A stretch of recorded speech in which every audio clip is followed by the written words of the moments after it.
Bonjour et bienvenue pour cette vidéo du vendredi un petit peu particulière, puisqu'elle n'a pas lieu au magasin évidemment puisqu'il est fermé et que nous sommes tous confinés chez nous, donc elle a lieu chez moi. L'idée de cette vidéo de vendredi, c'est évidemment de ne pas parler de nouveautés puisqu'elles sont arrêtées, ce qui me permet également de remercier tous les éditeurs au nom de toute la boutique Jeux d'Écarts Bordeaux, mais je pense aussi au nom de tous les ludicaires de France d'avoir pris cette décision très sage d'arrêter la sortie des nouveautés pendant ces périodes de confinement, puisque nos boutiques sont fermées et on ne peut pas les vendre. Alors évidemment, il reste des sites en ligne et vous êtes tout à fait autorisé à aller dessus si vous êtes en manque de jeux et vous avez besoin de passer du temps. Mais si vous avez moyen d'attendre, eh bien, toutes les nouveautés, on les aura tous en même temps à la fin du confinement prévu vers le mois de mai. Voilà. Cette petite parenthèse passée, pourquoi cette vidéo du vendredi? Bien parce que j'ai échangé avec pas mal de personnes qui appréciaient les vidéos du vendredi et qui me disaient ce serait bien de faire des vidéos sur des jeux, mais pas des nouveautés justement, des jeux qui sont sortis depuis un certain temps, peut-être qu'on a oublié ou peut-être qu'on joue moins souvent parce qu'on parle beaucoup de nouveautés. Et c'est vrai que ce temps que nous est offert par le coronavirus nous permet de rejouer à des jeux qu'on n'avait pas joué depuis longtemps. L'idée maintenant, dans cette vidéo du vendredi, il y en aura d'autres tous les vendredis, ce sera de vous présenter un jeu, de parler d'une mécanique de ce jeu, une mécanique originale qui fait sa différence. Un jeu, un classique évidemment que vous connaissez tous, et ensuite de vous proposer une petite sélection de 3-4 jeux qui sont dans cette même mécanique et qui peuvent peut-être vous intéresser, qui sont des jeux qui ne sont pas des nouveautés, en tout cas pour la plupart. Voilà, donc on va commencer cette nouvelle petite vidéo du vendredi en espérant que ça vous plaise. On va commencer avec ce jeu Tokaido. Tokaido est donc un jeu d'Antoine Boza, magnifiquement illustré par Nayad, sorti en 2012. Antoine Boza, c'est un créateur de jeux très connu, notamment pour Seven Wonders, qu'il a sorti en 2010, et Takenoko, qu'il a sorti en 2011. Tokaido, c'est cette balade, et ça fait du bien de se balader en sa période de confinement, le long de cette route, la route de Tokaido, qui mène de Kyoto à Edo. Vous allez incarner un petit personnage de votre choix. Alors là, ça, c'est l'édition un petit peu augmentée du Kickstarter de Tokaido. Vous allez donc choisir un petit personnage qui correspondra à des petits objectifs personnels qui vous seront donnés, comme ceci. Voilà, votre personnage sera présenté comme ceci.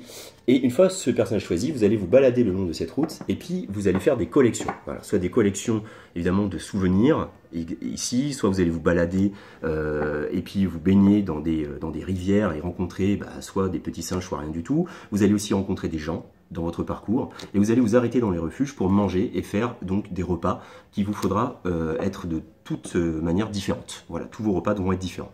Vous pourrez aussi peindre des tableaux plus ou moins grands. Bref, le jeu de Tokaido, c'est un magnifique jeu de collection en fait, mais ce n'est pas là que réside son intérêt.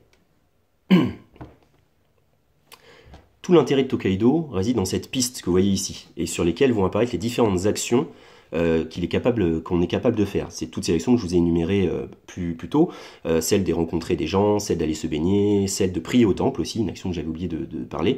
Mais en fait, tout l'intérêt du jeu, c'est qu'il n'y a pas de tour de jeu à proprement parler. C'est-à-dire que dans un jeu classique, il y a le joueur qui joue, ensuite c'est le joueur à sa gauche, ensuite le joueur à sa gauche, et ainsi de suite. Dans Tokaido, la tension, on va dire le dilemme et la frustration va naître du fait que à partir du moment où on a fait une action, on va devoir attendre d'avoir été dépassé par tous les autres joueurs pour pouvoir rejouer. Ce qui veut dire que je peux aller faire n'importe quelle action que je veux, et peut-être que l'action que je veux faire est assez loin, mais ça va me forcer à attendre les autres joueurs. Et donc, les autres joueurs, eux, vont avoir plus de temps pour faire plein de choses. En plus, rajoutez à ça que toutes ces actions sont limitées en termes de place, c'est-à-dire que quand on joue à simplement 2 joueurs, il n'y a pas d'autre lieu que le lieu en lui-même, et si on joue à plus de joueurs, on a un deuxième lieu, mais pas plus. Voilà. C'est là qu'est tout l'intérêt du jeu, et c'est ce que je voulais vous montrer, en fait, c'est ça qui fait le succès de Tokaido, c'est cette tension, cette manière de jouer qui est complètement différente et qui pourtant vient d'autres jeux. Un peu plus d'1 an avant la sortie de ce Tokaido par Antoine Boza, Philippe Kayerts, l'auteur de Small World, a sorti un jeu qui s'appelle Olympos. Donc je voulais vous montrer le jeu évidemment, mais je ne suis pas à la boutique, donc je n'ai pas accès à l'immense base de données de la boutique, et je ne possède pas tous les jeux de la Terre, donc je n'ai pas pu vous montrer, parce que je ne possède pas Olympos, mais j'ai trouvé des petites photos, donc on va regarder ça. Olympos, voilà, c'est ce jeu-là, créé par Philippe Kayerts, qui est l'auteur de Small Worlds, édité chez Feu Istari. Voilà, donc Olympos, c'était un jeu de conquête, un petit peu comme dans Small Worlds, avec un plateau comme ça, et avec des petits pions que vous allez déplacer pour conquérir des régions. Sauf que l'originalité de Olympos, c'est ce qu'avait donc décidé de faire Philippe Kayerts, c'est d'utiliser cette même mécanique de piste du temps, puisque vous le voyez là, ce qu'on voit sur les côtés, c'est pas un plateau de score habituel comme dans les Aventuriers du Rail, c'est en fait si on zoome, une piste du temps. C'est-à-dire que exactement comme dans Tokaido, votre petit pion va avancer d'autant de cases que vous voulez pour faire des actions, mais pareil, il devra attendre d'avoir été rattrapé par tous les autres joueurs pour rejouer, puisque ce n'est que le dernier de la piste qui a le droit de jouer son coup. Alors on voit également qu'il y a des petits endroits où on pourra récupérer des cartes, donc l'envie d'y être le premier, mais évidemment la peur de ne pas faire assez d'actions avant de passer par cette case-là. Et donc, encore une fois, va naître toute cette frustration, tout ce dilemme et toute cette tension qui sont les trois mamelles d'un bon jeu de société, qui va être créé par cette technique-là de piste du temps. Alors voilà, Olympos, c'est un jeu qui est un peu passé inaperçu. Peu de gens savent que c'est le créateur de Small World qui l'a fait. C'est un jeu très intéressant avec en plus un arbre de technologie. Enfin, je vous invite vraiment à vous intéresser à ce jeu-là. D'ailleurs, à la boutique, on l'a en petit prix puisque Novalis a vidé un peu ses stocks de tous les jeux Istari. Mais bon, il faudra attendre la réouverture de la boutique. Toujours est-il qu'Olympos est très intéressant et qu'il utilise cette mécanique avant Tokaido, mais que ce n'est pas lui qui a inventé cette mécanique non plus. À ma connaissance, c'est en 2004 qu'apparaît cette première mécanique ludique de piste du temps avec ce jeu Genset von Theben, appelé Theb dans le marché français, édité par Queen Game en 2004, donc un jeu de Peter Prince. Et j'adore ce jeu. Voilà, Theb, c'est ce plateau que vous allez voir maintenant ici, et vous allez retrouver cette petite piste du temps qui fait le tour du plateau, exactement comme aux Aventures du Rail, sauf qu'encore une fois, ce n'est pas le compte score, voilà, c'est le nombre d'actions qui va vous être disponible jusqu'à ce que vous ayez fini une année, puisque le jeu, on peut le voir ici, se joue en 3 années, 1901, 1902, 1903 et fini en 1903. Dans ce jeu, en fait, vous incarnez des archéologues, ces petits bonhommes-là, qui vont se déplacer dans tous les continents pour donc récupérer des cartes qui sont ici, sur le côté, et que vous voyez, en fonction des villes dans lesquelles vous vous trouvez, vous allez récupérer, ici à Berlin, par exemple, vous allez récupérer un assistant qui vous permettra d'avoir des jetons pour faire des fouilles. Ici, à Rome, vous allez récupérer un ballon dirigeable qui va vous permettre de vous déplacer gratuitement de temps en temps. Ici, à Vienne, vous allez récupérer des connaissances sur des lieux de fouilles archéologiques.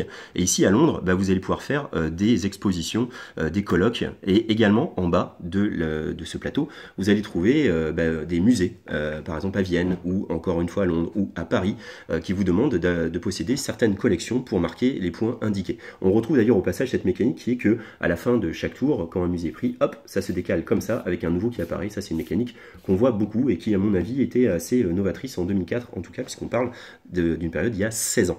Voilà, donc ce jeu, il est vraiment super intéressant parce que mes actions vont se déplacer, mes petits personnages vont se déplacer, et ça va avoir une incidence sur ces petits pions qui vont se déplacer aussi, et exactement comme dans Tokaido, exactement comme dans Olympos, si vous êtes premier sur la piste, pardon, vous allez devoir attendre que tous les autres vous soient passés devant pour pouvoir rejouer. Évidemment, les actions prennent plus ou moins de temps. Et là où les attentions du jeu, et ce que j'aime beaucoup, c'est que dans cette mécanique un petit peu comme ça, type Aventure du Rail, on va collecter des cartes en se déplaçant, et on a une mécanique de pioche, puisque en fait les sites archéologiques, vous voyez, ils sont représentés par des petits sachets, hein, voilà, dans lesquels vous savez exactement ce que vous pouvez trouver. Alors il y a du gravat évidemment, mais il y a aussi des objets de forte valeur et de forte collection, qui vont être ces objets, vous savez, qui vont être demandés, vous savez, dans les musées que je vous ai montré. Voilà, genre des objets comme ça.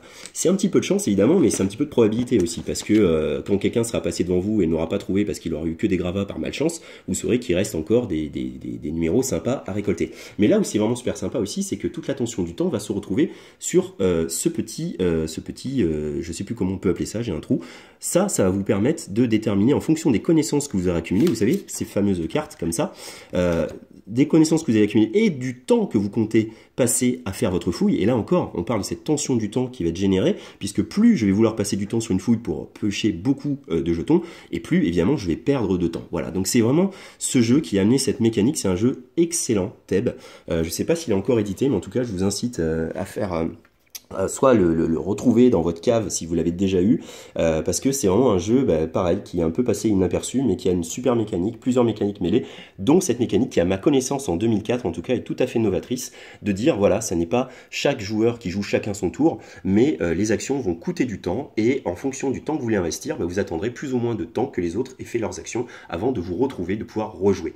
Voilà, ça c'est Theb, pour moi le père de ces jeux-là, mais évidemment dans les commentaires n'hésitez pas, ça se trouve il y aura plein de commentaires, mais non pas du tout, il y a aussi ce jeu-là que je ne connais pas, il y a Glenmore aussi qui l'a utilisé, mais je pense que c'est après Theb. Et maintenant on va juste finir sur un autre jeu, un jeu à deux qui utilise cette mécanique et qui lui est sorti bien plus tard. Avant de parler de ce fameux jeu dont je voulais vous parler, je voulais aussi vous montrer les règles du jeu de Thèbes, Genset von Theben. Voilà, c'était ça à une époque, parce que beaucoup de gens n'ont pas connu cette époque, c'était en allemand total, ça sortait pas en français, et puis nous après, on se faisait des petites impressions en noir et blanc, et croyez-moi, ça c'est une impression de très bonne qualité par rapport à ce qu'on pouvait trouver. Voilà, c'était un petit clin d'œil nostalgie, une époque où les jeux sortaient pas de manière régulière sur le marché français. On va parler donc de ce fameux jeu, ce jeu qui est sorti en 2016. Ce jeu c'est Patchwork de Uwe Rosenberg. Uwe Rosenberg c'est donc le papa de Agricola. Donc Patchwork c'est pas un jeu que je possède, mais on a Agricola, les fermiers de la lande, un excellent jeu à deux. Patchwork donc c'est un jeu qui va reprendre cette mécanique du temps. Donc Uwe Rosenberg qui touche à plein de choses, a certainement été très intéressé par cette mécanique, puisqu'on voit de la tension que ça peut générer au niveau des tours de jeu. Et dans Patchwork, il va créer lui cette piste en spirale que vous voyez comme ça, avec les pions des joueurs. Donc là c'est un jeu d'affrontement à 2 joueurs, et en fait les joueurs vont devoir choisir des pièces ici de manière un peu comme du Tetris pour placer dans un plateau individuel afin de constituer un patchwork avec le moins de trous possible. Et le choix de ces petites pièces va aussi déterminer le nombre de cases dont va avancer son pion, avec toujours cette mécanique de plus je suis devant sur la piste et plus j'attends que l'autre me rattrape, et peut-être plus jouer plusieurs coups, puisque les fameuses pièces ont un coût plus ou moins faible selon leur intérêt et leur forme géométrique. Là aussi où c'est intéressant, c'est qu'il y a une espèce de course pour arriver devant ces boutons là. Pourquoi? Parce qu'on va remarquer les boutons qui sont la monnaie du jeu, et on les marquera en premier, notamment lorsque on arrive en premier ici, on va récupérer des petits carrés qui vous permettent de combler un petit trou. Enfin bref, on voit que Uwe Rosenberg a voulu lui aussi prendre cette mécanique en 2016, et tous ceux qui aiment Patchwork comme ça, c'est sûr que ce jeu Patchwork, ce jeu Tokaido sont des jeux bien plus connus que Olympos ou que Thèbes. Mais maintenant voilà, cette petite vidéo c'était pour vous montrer qu'il y avait eu d'autres jeux avant, d'autres jeux qui avaient, et peut-être même si je ne m'abuse en 2004 en tout cas avec Thèbes, créé cette mécanique super intéressante qui a fait le succès de ces jeux là que vous appréciez. Et c'était tout l'intérêt de cette petite vidéo. Cette vidéo donc maintenant elle est finie, j'espère que ça vous a plu. C'était un peu fait maison, homemade comme on dit, par les circonstances très particulières que l'on vit actuellement. J'espère que tout va bien de votre côté, que vous êtes confinés tranquillement chez vous avec des tas de jeux, que cette vidéo vous a plu, que vous pourrez la partager si vous voulez. Et en tout cas, on se donne rendez-vous la semaine prochaine pour une autre vidéo du même style qui sera consacrée à Quarto et les jeux à contrainte. Voilà, merci à vous et à bientôt.